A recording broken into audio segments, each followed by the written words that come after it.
When I first heard about this game, I was a bit intrigued. Like many people, I grew up on the Rambo series and reminisce about the good old days of the 80s action movie. Instead of doing something interesting with the license though, Treon, a company who has made several games but none of note, created an on-rails shooter that offers little more than a brief trip down memory lane that is laden down with repetitive gameplay. The game tells the story of John Rambo and follows him through 3 of the franchise's movies. The 4th and final film is completely skipped over, which is a shame since it's the one that finally gives a bit of closure to the character at the end. Between the game's missions, the story is told through cutscenes that are a bit grainy and at times stuttered a bit. It was a bit reminiscent of a game from the 90s with poorly encoded video scenes. The missions themselves are what you would expect from a pretty straightforward rail shooter, and in that respect are somewhat competent for what they are. The gameplay reminds me of those old arcade games with the guns attached to them. The game has what's best called as a rudimentary skill shot system, awarding more points for certain types of kills such as headshots, and in the earliest missions from the First Blood movie, the game rewards you more for non-lethal takedowns. And apparently in the Rambo universe, a non-lethal takedown is shooting everyone in the legs with an M60, which is a bit comical.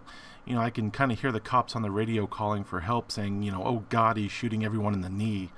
Every cop in the tri-state area is going to have a permanent limp, and years from now, they'll be telling their grandchildren, well, I used to be a cop, but then I took a bullet to the knee. The game is also heavily peppered with quick-time events, but a beginning perk allows you to completely bypass failing them.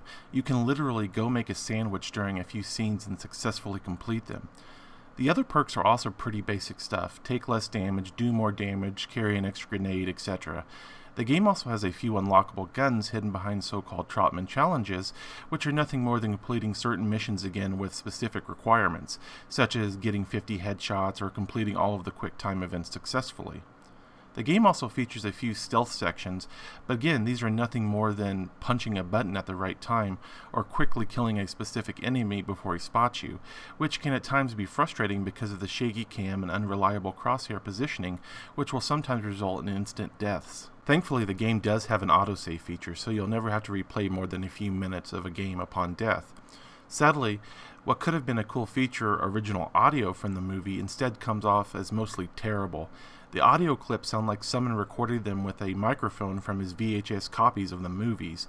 They end up sounding hollow and distant, like you're listening to them talk through hollowed-out cans. The graphics, while not as bad as some are claiming, are nothing to be excited about. They are merely what I would call as passable. What isn't acceptable, however, is the game's atrocious character models with chunky figures and low-resolution textures. Overall, the Rambo game is a pretty big letdown. Instead of doing something special or unique with the franchise, we got a subpar on-rail shooter that early on can be a bit of fun playing on nostalgia and the franchise's signature music, but is quickly weighed down by repetitiveness and bad gameplay mechanics. The game launched at a price point of $40, which is way overpriced in my opinion, and should have been priced more as a budget title, especially considering the game only has about 3 hours of gameplay. If you really enjoy rail shooters, you may have a bit of fun with the game, but I would wait for a deep, and I do mean deep, discount on Steam before picking this game up. I'm giving Rambo the Game a 3 out of 10.